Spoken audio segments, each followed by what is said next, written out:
Okay.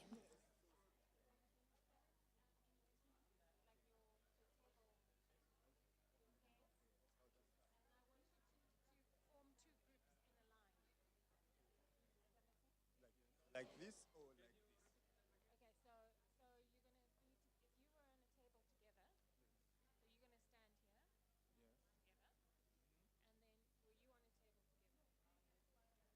you on a table together? Yeah. So your table, you stand in front of them. Stand in front of them. Just here, just here. Stand in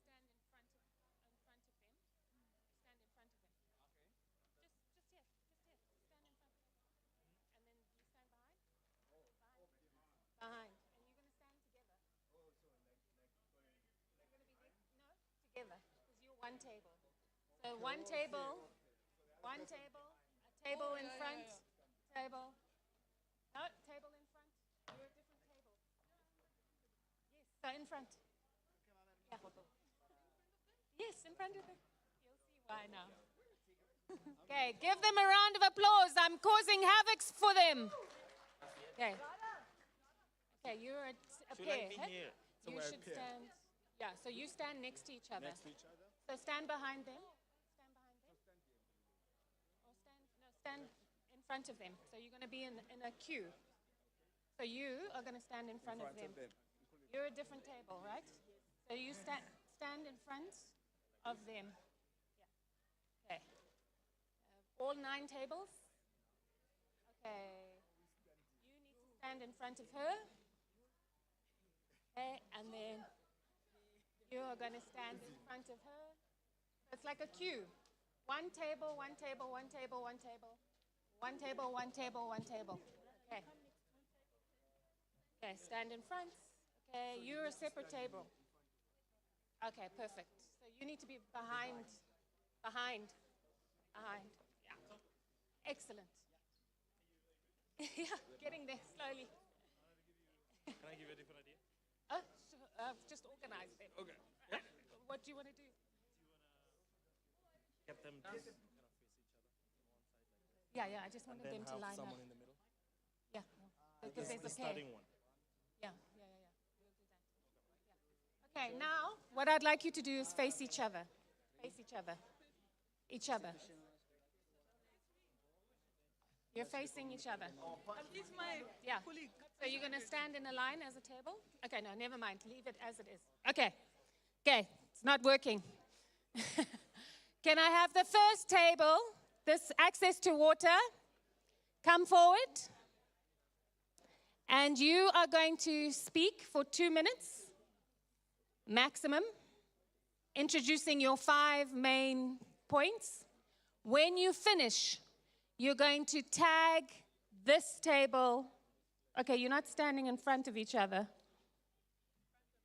Yeah, each table must be in front. One table at the front. So you can be in the front? Yeah, okay. So once you're done, you're going to tag that table. When you're done, you're going to tag that table. And then you're going to tag, you're going to tag, you're going to tag. Okay, got it. 2 minutes each table. Are you ready? Can you say, are you ready? Are you ready for the tables? Yes. Are you ready for access to water? Yes. Okay, over to access to water. Here you go. Okay, I'm Izam. I'm from Indonesia, and we have a discussion a lot of things. Let me summarize it a little. The first struggles that we had to the access to the water is the lack of water and safe water. The second one is privatization. The third one is discrimination to the access to the water. The fourth one is the poor quality and the polluted water. The fifth one is the war on the water that's happening in Egypt and Sudan. What challenges do we have is lack of resources, security for an activist to access the area. The third one, the accountability of the government that are missing. The fourth one are the people that's not aware about their human basic right. The third things I asked to the people about how you organize your struggle. There are 4 main things. The first one is cultural-based organization with cultural approach. The second one is digital organizing. The third one is community organizing with case-based or the development-based. The fourth one is documentation and compilation of of the human right violation in the term of water, so we can sue the private company or the government. Yo soy Rodo de México, voy a hablar en español, intentaré hablar lento. Hace rato usé el silbato porque salió un comentario muy interesante que nos permitió conectar el tema del acceso al agua con otras mesas en la discusión. Y es que una compañera nos comentaba que uno de los problemas de no tener acceso al agua es que es muy obvio, pero no podemos bañarnos. Y esto crea problemas que son cuestiones de clase y de género, porque las personas más afectadas son las mujeres por la cuestión de la menstruación. Ocurre que hay comunidades en las que no hay agua, no pueden bañarse y esto genera un problema de estigmatización para esas mujeres. ¿Por qué? Porque huelen mal. Desafortunadamente no tienen acceso al agua, no pueden bañarse y eso provoca que tengan que salirse de la escuela, tengan que renunciar por la estigmatización. ¿Cómo conectamos esto con otras cosas? Por ejemplo, en la parte del derecho al territorio, muchas de estas personas que no tienen acceso al agua también viven en las periferias, viven lejos de los lugares de trabajo, viven lejos de las escuelas y eso provoca que tengan que desplazarse caminando hacia la escuela. Eso hace que las personas suden, no pueden bañarse, las mujeres con la menstruación desafortunadamente huelen mal y esto genera estigmatización, que es un problema de clase.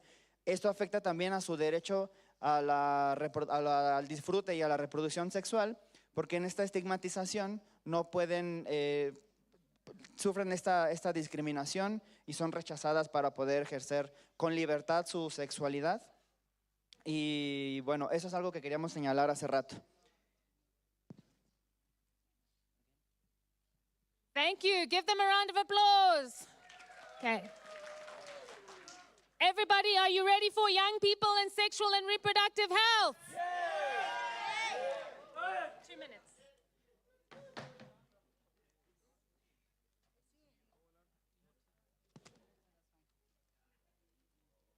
These are some of the problems that we noted down. There are a lot of problems, however, we picked very few, just in the interest of time. So the first one is raising awareness on harmful traditional norms and religious beliefs.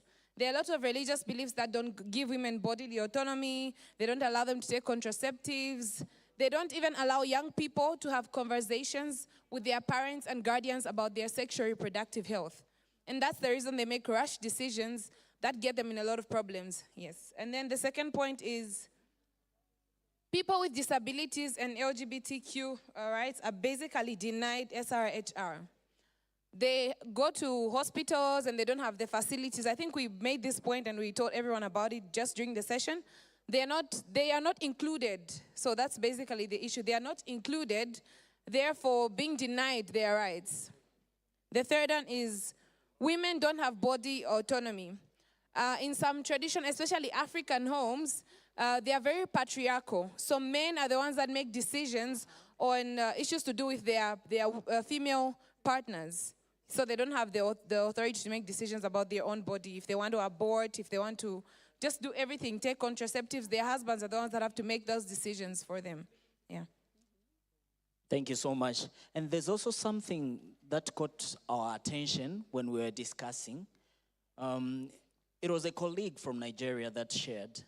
Yeah, so women and young girls, in this case, those that are intellectually disabled, they are sterilized because they believe that those young people that are intellectually challenged are unable to take care of themselves where it comes to reproductive health. So they are sterilized. And it's so sad to mention that some of them are forced to have children so that they can bear someone who is going to take care of them when they grow. Because the people that are around have left them alone. They don't want to take care of them. So that caught our attention very much. And the other thing is lack of funding for sexual reproductive health rights. Yeah. So governments need to, especially African governments, they overlook sexual reproductive health rights. So there's little or no funding to these services, which is very much disadvantaging to the young girls, that most of them go to school and they don't have access to funding where they can take care of themselves. So, yeah, someone said there's need for funding. Thank you. We are so many sharing accessibility, services, so many issues and solution. We are discussion and. We know this thing. Every countries are facing controlled reproductive parts, like a patriarchy, a woman's not need to sexuality education anywhere, no needs to disabled person awareness curriculum and contraception and another things. So these are conversation our groups, and thank you. Big round of applause. Okay, who's next? Okay, you are? Civic space. Are we ready for civic space? Hi everyone, my name is Maliha and I am from Pakistan. Our session name was Civic Spaces, Freedom of Assembly and Expression. It was all about listening participants and listening their experiences and analyzing the facts, which my colleague Sophia will tell you. Hi, hello, my name is Sofia, I'm from Honduras. We will try to gather all the observation and opinions. In general, we share that the same perception of lack of the freedom of expression, of association and participation in all our countries. But we express that we need safe space to gather without fear. Second one, everyone's voice must be protected, especially those most at risk. The second one, the third one is peaceful coexistence is essential even when we disagree or don't like each other. Number 4, state must stop treating dissent as a crime. And number 5 is people must have free access to information and a real say in the session. Thank you so much. Give them a big round of applause. Now we're ready for access to public services. Are we ready for access to public services?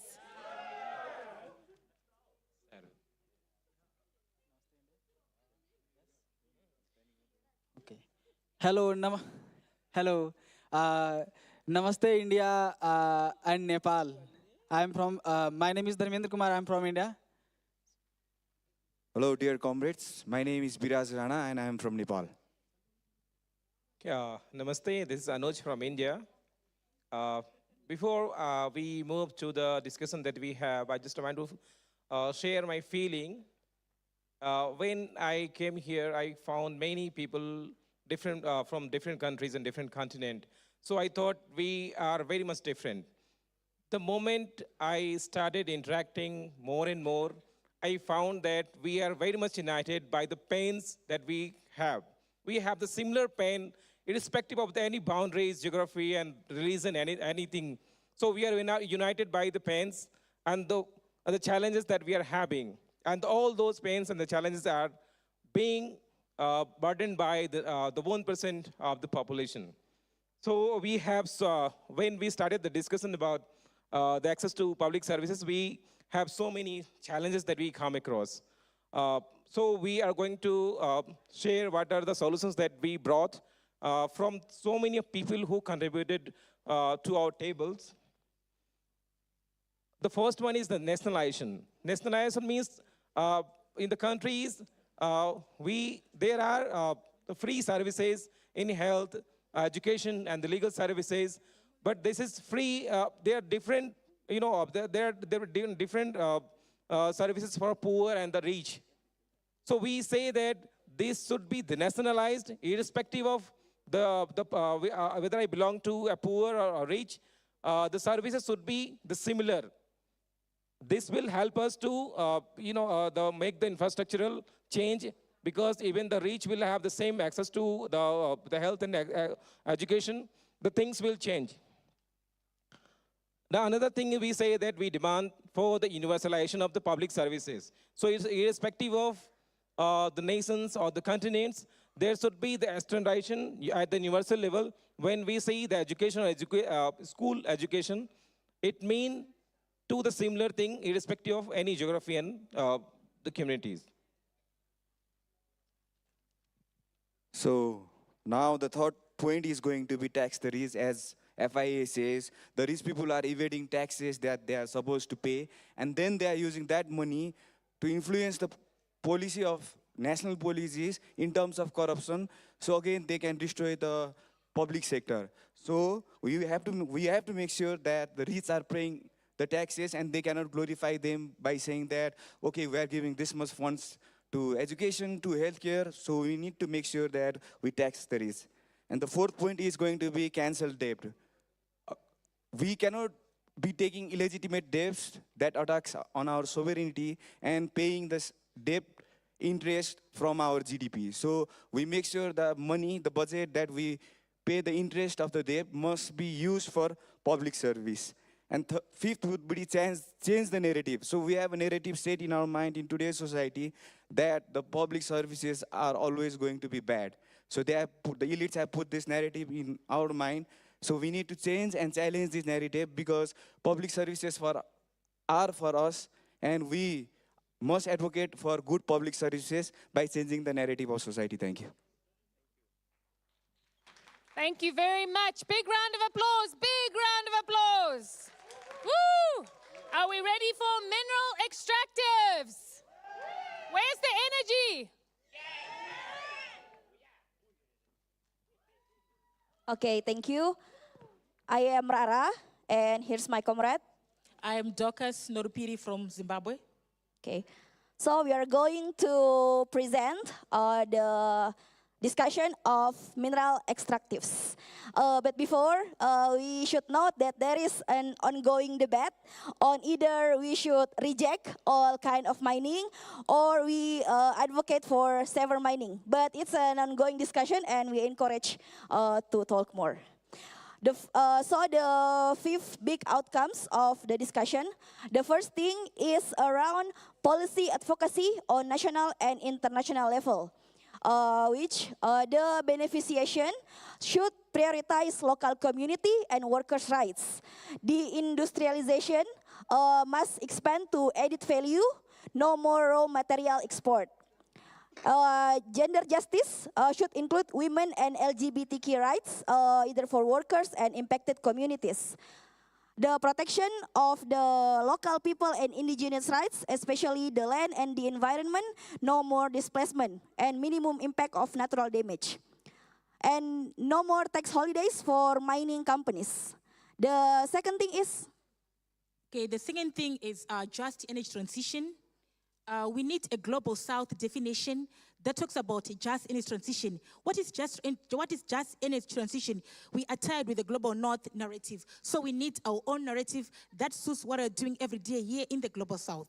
And also we need a global South agenda on just transition. And we need a new definition of critical minerals, because Americans, they have said coal is a critical mineral. But is coal a critical mineral to the global South?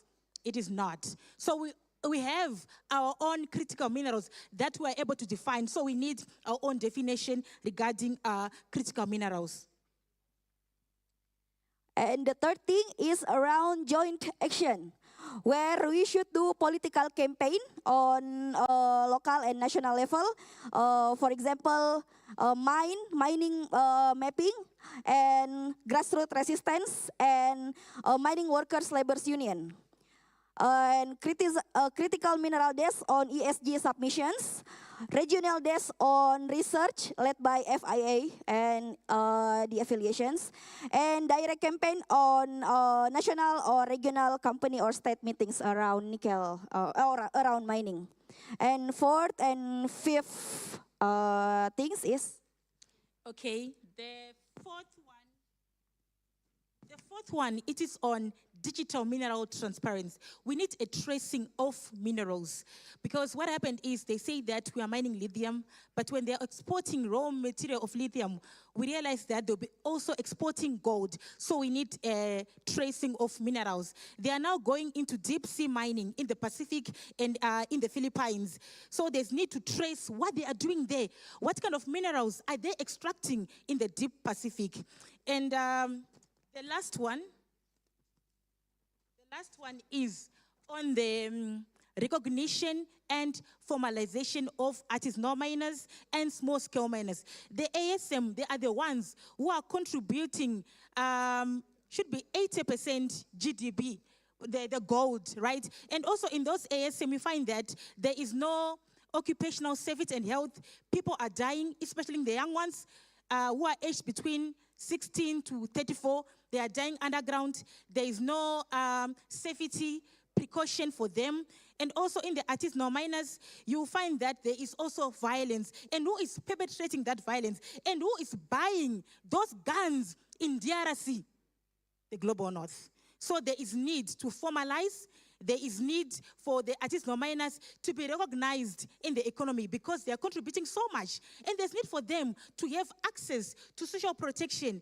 They need the pension. They need we call it the National Service Social Security in Zimbabwe, call it NASA. So that security is very, very important for them because they are contributing to the GDP of our economy. So in 2026, we are saying leaving no one behind, leaving no community behind, leaving even the indigenous people. They need to be included in decision-making, their land, their rights, in as much as we want minerals, but we need to protect our indigenous land. Thank you. Big round of applause. Our people, our land. Okay, right over to the economy and debt freedom. Are you ready? This is where the rands hits the cents, the dollars, the coins. Hi. Hello. All right. I'm James from the Philippines, and this is our, what do you call this? But this is what we have discussed on economy and debt freedom. One cannot talk about other issues like social services, gender, and climate without first also talking about debt freedom and economic justice. So there's a lot of whole point to unpack. So I'll just let my other comrades to do the talking. I speak in Spanish. Use. I make the introduction. Voy a hablar en español. I speak in Spanish. Wake up. I'm for wake up. Bueno. Nosotros hablamos un poco sobre la relación del cambio climático con la deuda. También hicimos un poco el análisis sobre cómo impacta la deuda en cada uno de nuestros países. Y bueno, pues en general hay un pues sentimiento de que en cada país es distinta la situación de la deuda. También hablamos sobre cómo detener la militarización, porque ese es uno de los pretextos que nos ponen los países para incrementar la deuda. Y bueno, pues hubo un debate muy acalorado sobre cómo podemos comenzar a pensar en soluciones más que en problemas. No porque queramos minimizar los problemas de cada país, sino porque es necesario comenzar a pensar en un trabajo de soluciones y cómo podemos trabajar en equipo desde los diferentes países. Entonces, pues los puntos son muy variados, la verdad hubo bastante trabajo de los compañeros, las compañeras, y pues ahora vamos a pasar a el resumen de los 5 puntos, en donde a mí personalmente también me gustaría agregar el trabajo por regiones. Thank you very much, comrades. I respond to the name Munashe Kadbet Masiwa from Zimbabwe.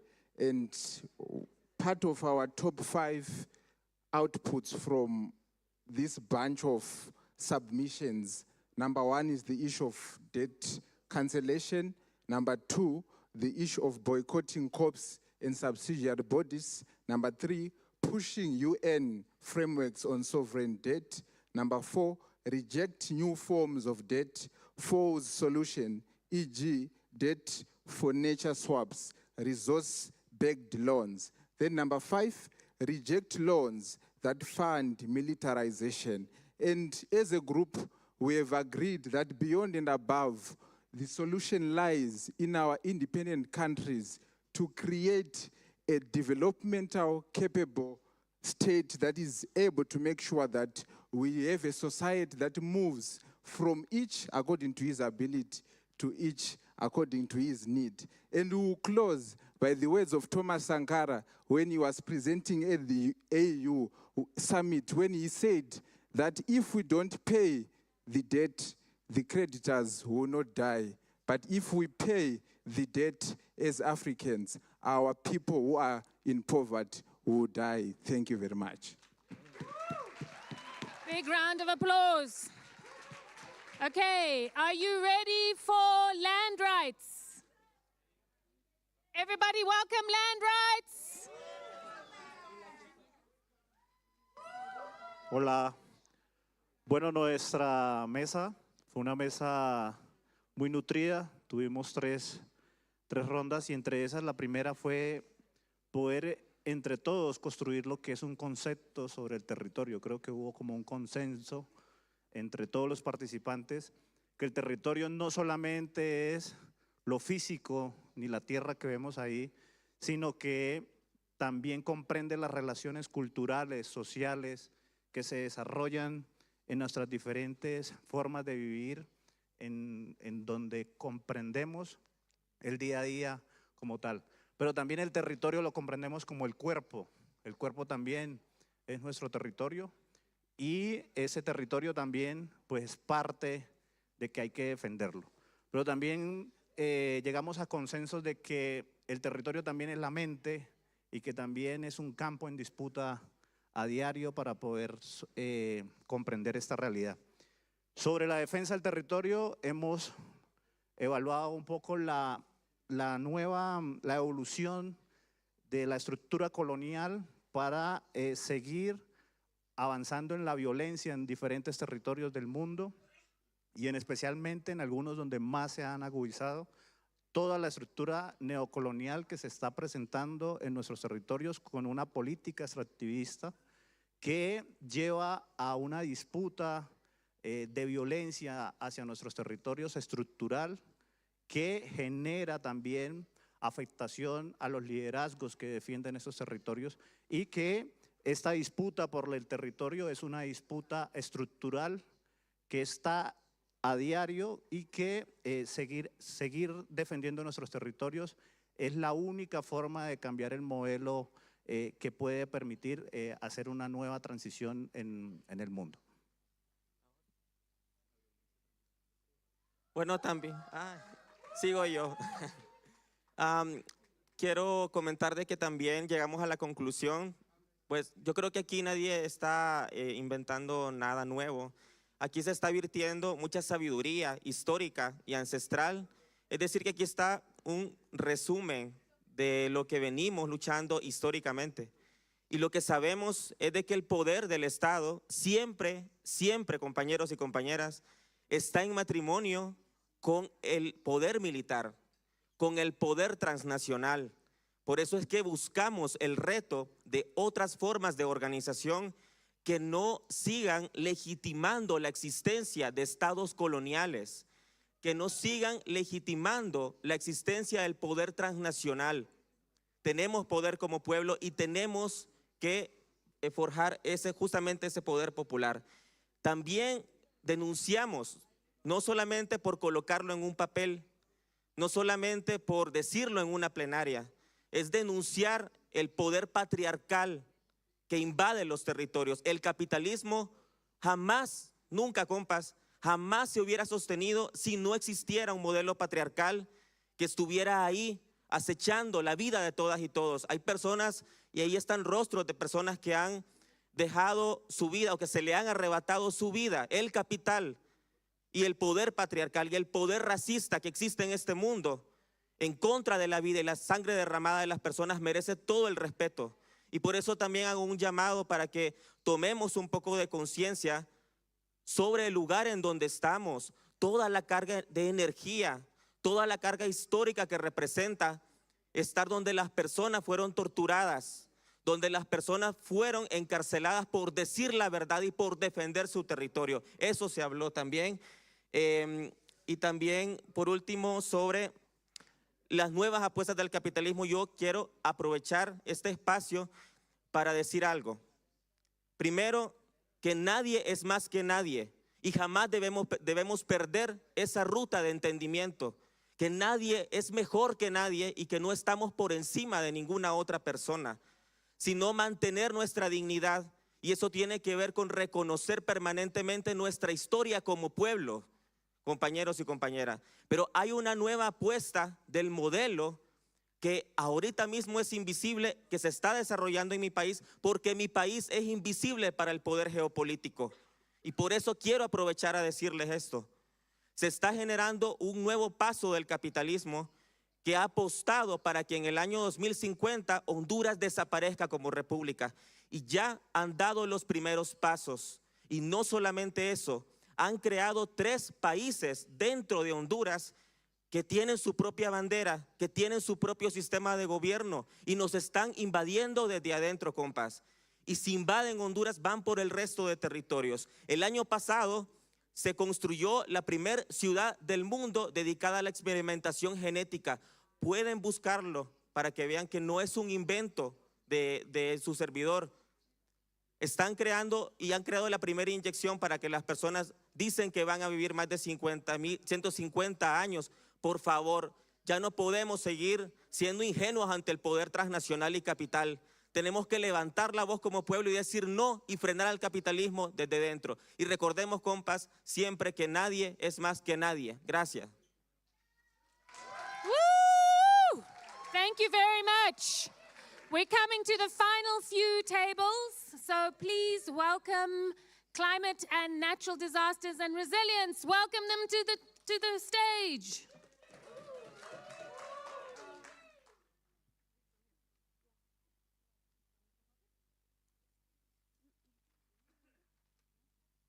Okay, so we're from the Climate and Natural Disaster Resilience Group.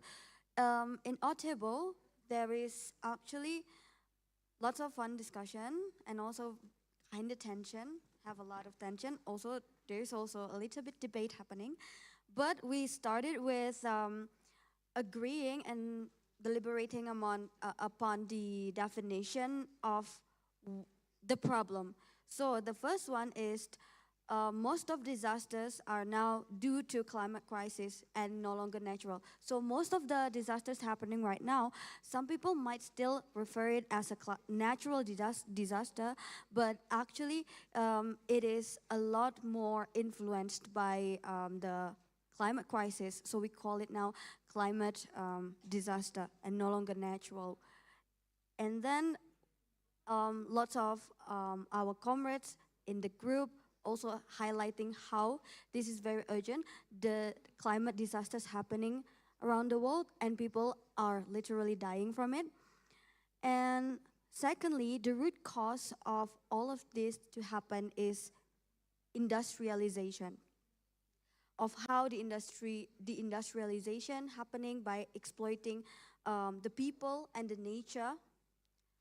So then it keeps on polluting and create climate change.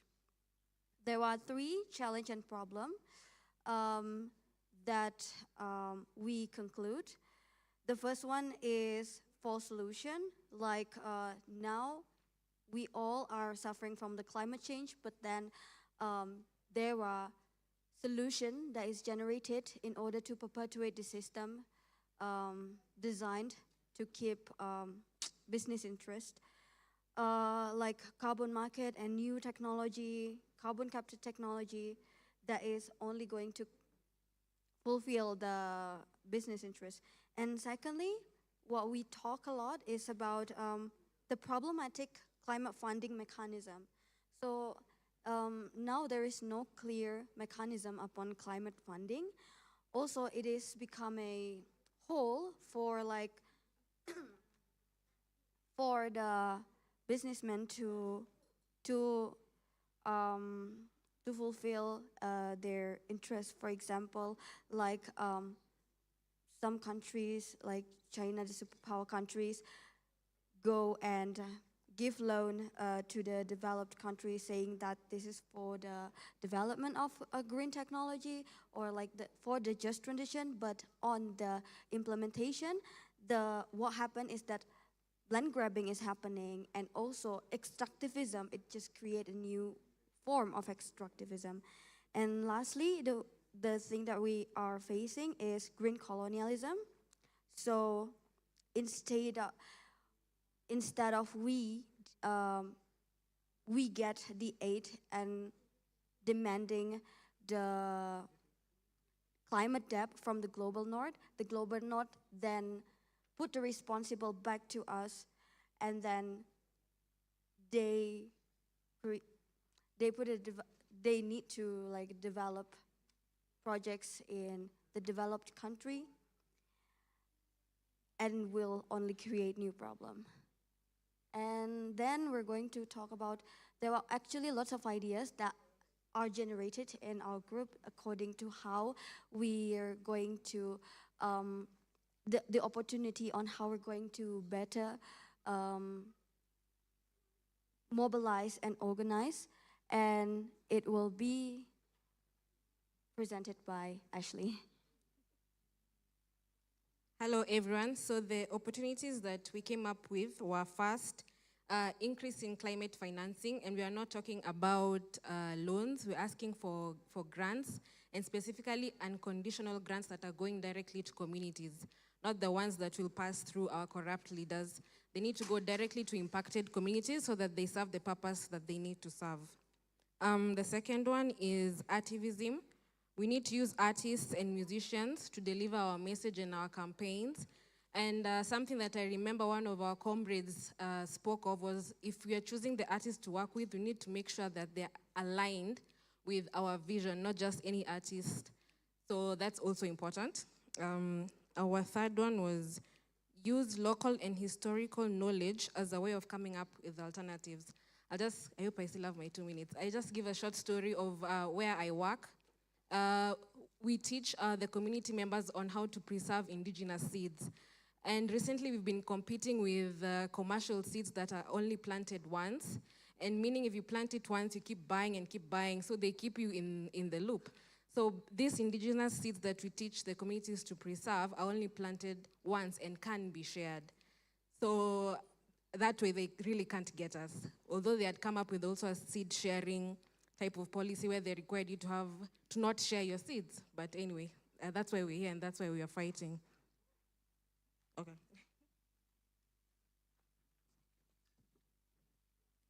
Number 4 was to create awareness by using local language and connecting issues to the daily lives of your community members. Also, again, where I work, when we are giving political education sessions, we make sure to use the local language of the people so that it's easier for them to understand and know what we are fighting for and understand how the struggle or the issues affect their daily lives. And number 5, gender-responsive solutions during natural disasters. There's a comrade of ours who made a point whereby she was like, women are usually left out when affected by natural disasters like typhoons and floods. So there should be solutions that are able to reach them fast. Yeah, and that's about it. Thank you. Big round of applause. And the last but not least, I've not left anybody out. Are you ready? Are you ready? I can't hear you. Is there anybody in the room? Are you ready? Okay, what else? Nothing. So no one came to our table. That's the funny thing. but it's a joke. We had a lot of comments that came from a lot of people, and it was quite amazing to see what people had to think that was not in this room, but then it's very important. So the first thing that came from our table that people really talked about was religion. We do understand the fact that the mess that we're in now in most of our countries was brought by religion, right? So most people in the group said, religion has been used by the 1% to make us believe certain things, which is so true. Right now in Kenya, they have a government that they so-called say it was sent from heaven, which is not actually true. And in countries like Zambia also, you'll find that we had a time when our president was campaigning and had Christians that he called Christians for himself, because he knows that the church is the right place where we can use people to get people into higher positions. So what people decided in the group is we need to use the religion right now to promote the 99. What's the 99 need? Oh, sorry, I'm too fast. It's because of the 1 minute, but yeah, I'll try.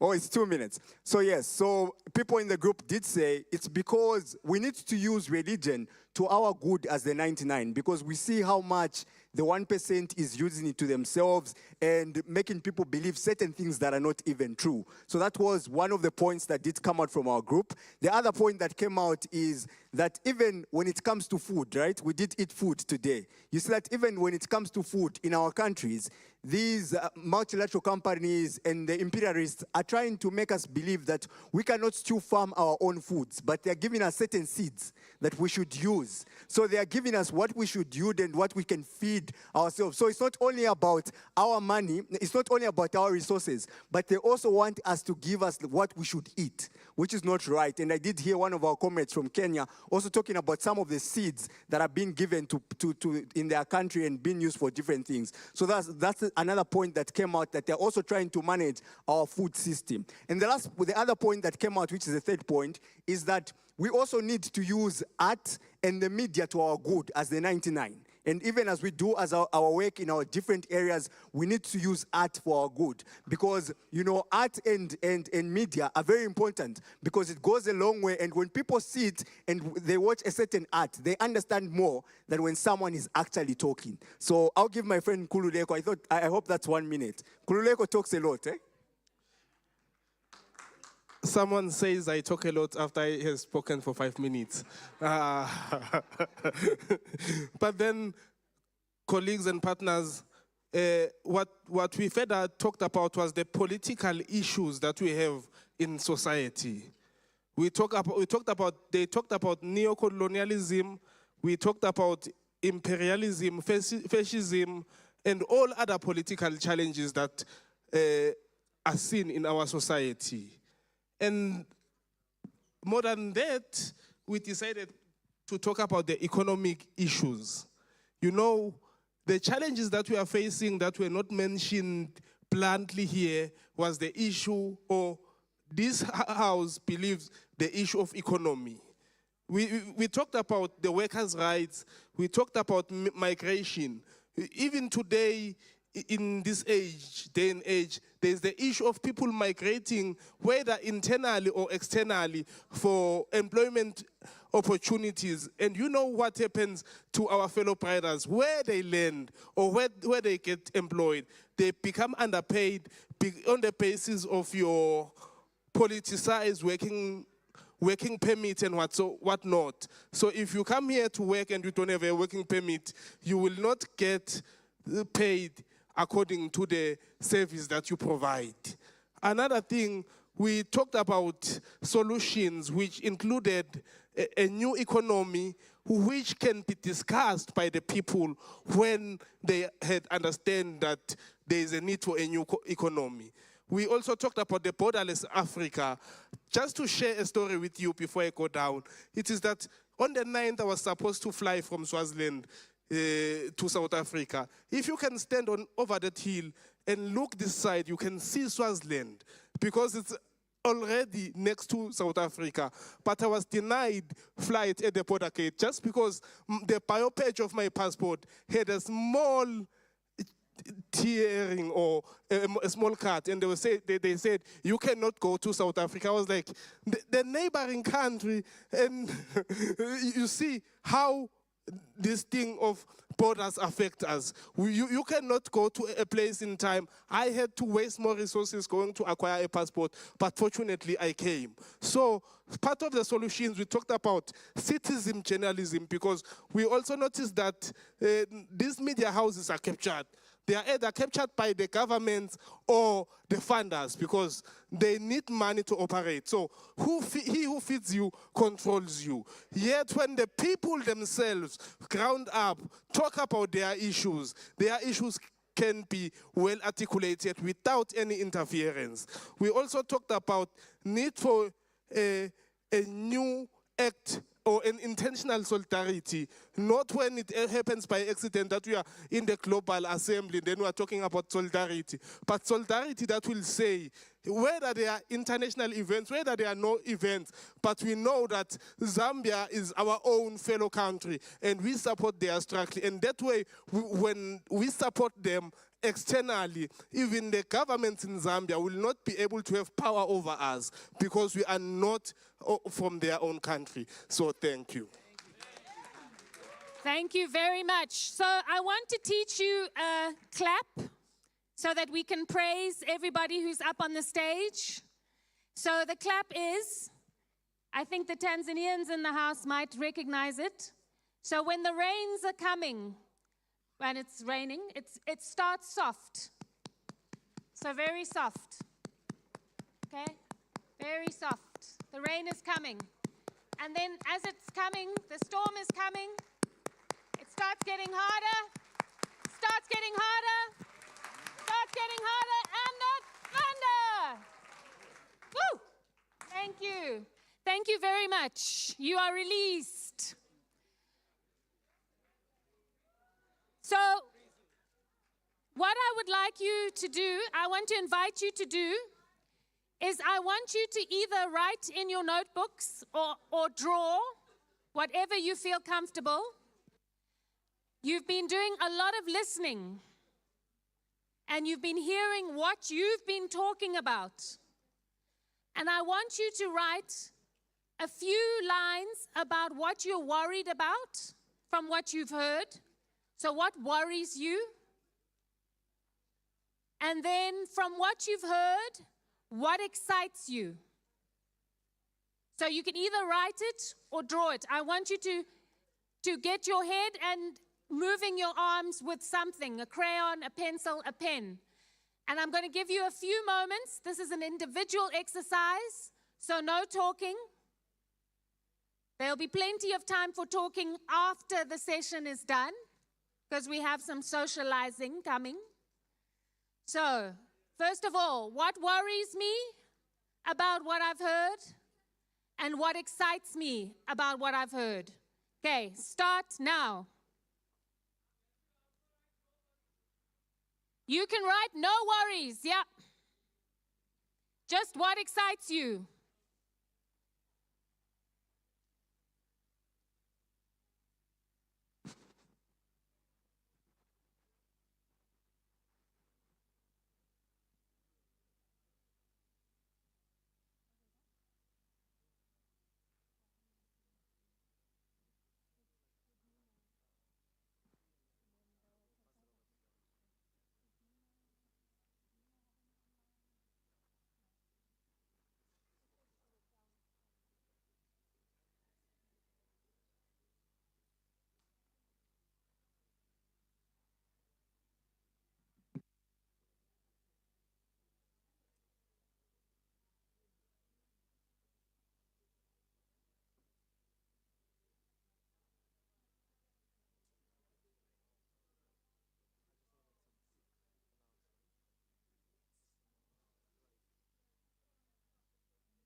If you're not writing or drawing, ask yourself why. So draw or write.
Schedule a tea break. We scheduled a tea break.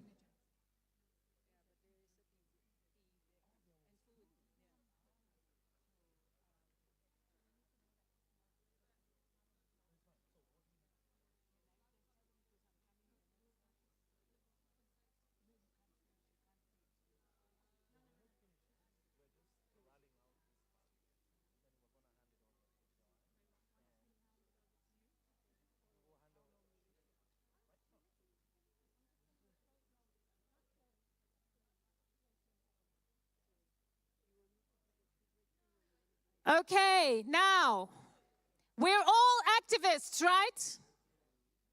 Are we all activists? And have we been talking about artivism? If we don't practice what we preach, it's very difficult for us to get other people to do it. So I encourage all of you to write or draw on reflection. When you come across a sticky issue, draw it out, write it. We're all artists, are we not? We are artists. Are we artists? Look at your work, your writing, because writing is an art. I want you to look at your drawing, look at your writing, and say, I am an artist. Say it loudly.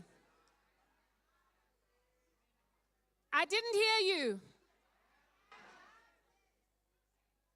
And one more time. And then look at somebody next to you and tell them you are an artist. You are fabulous. Okay, so in the spirit of artists and being amazing and being fabulous, I'm gonna ask us to be all upstanding. We are all gonna stand and pay our respects to this far the day has brought us. So if you wanna stand where you are,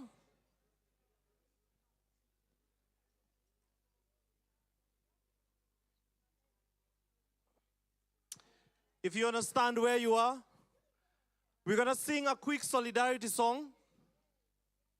We're gonna sing a quick solidarity song to just appreciate everything that has been poured in this room today. Lots of offerings and contributions all the way from the morning up to this point. And also to appreciate the very courageous and brave ladies and gents who are up on the stage just a few minutes ago, because those are folks who've just been attending the Global Organizing School, just in case you didn't know. Yes, so they've been around for the last week and something, a couple of days, getting to this point. So they've been here for a while, and they are keeping it strong, right? So we must also appreciate their contribution into the space, right? So thank you very much, the Global Organizing School fellows. That was truly amazing.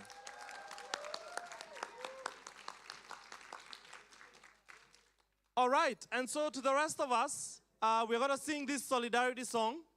It's become very popular in Kenya, but we trace the roots of this song back in the DRC.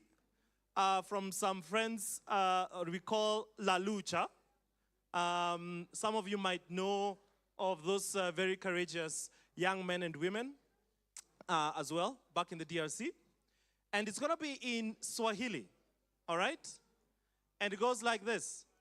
Ayo mama. Ayo mama, ayo mama. Ayo mama, ayo mama. Ayo mama, ayo mama. Ayo mama, ayo mama. Ayo mama. So the very quick translation to this, we're just crying to our motherland, okay? So mama is mother in Swahili, all right? Okay, so let's go. Ayo mama. Ayo mama. Ayo mama. Ayo mama. Ayo mama. Ayo mama. Na Afrika wasikie. Na Afrika wasikie. Na Europa wasikie. Amerika wasikie. Afrika tumeungana. Ayo mama. Ayo mama.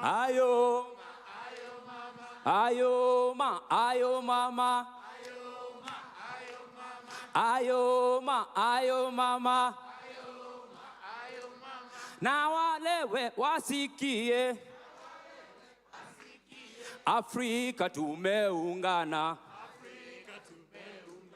Na wao kweli wasikie. Nchi yote twaungana. Ayo mama. I want all of you to clap.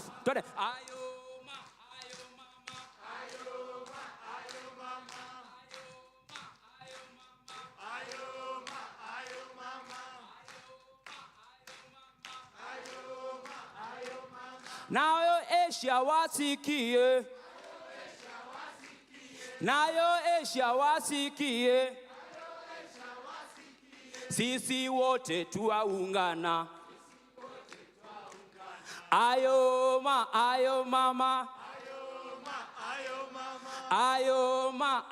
mama. Na G20 wasikie. Na G20 wasikie. Fight tunaileta. Fight tunaileta. Na G20 wasikie. Na sisi tuko hapa we. Ayo mama. Ayo mama. Ayo mama.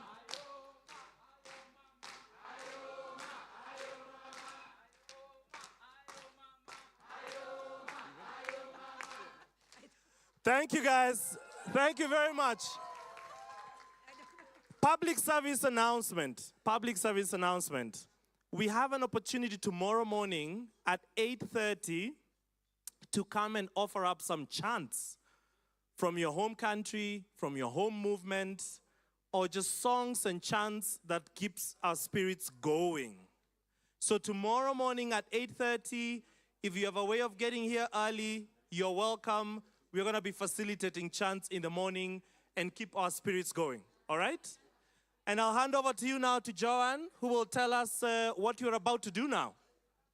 So, hello, mabuhay. I'm Joan from the Philippines. Just a little. You might know me from Anyway, we're gonna have a short tea break, a 10-minute break before we do the networking night. We're all stuck here because the bus will not arrive until 6. So please get your food there and your tea, come back here, and we'll do some networking, getting to know each other more informally in this space. Please keep time, 10 minutes, please come back. All right? Compas, como sé que muchas y muchos no estamos ya usando la interpretación, voy en español. Voy en español para aquí. Sé que estamos cansadas. Vamos a ir a buscar el café, el té. Después lo traemos aquí para tomar y vamos a hacer ya un momento ya de convivio y de entretenimiento y de conectarnos. El bus viene a las 6. Wait. The French. Alors pour les Français.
yaquecita, ay mi yaquecita, tú tienes un cuerpo hermoso que parece sirenita.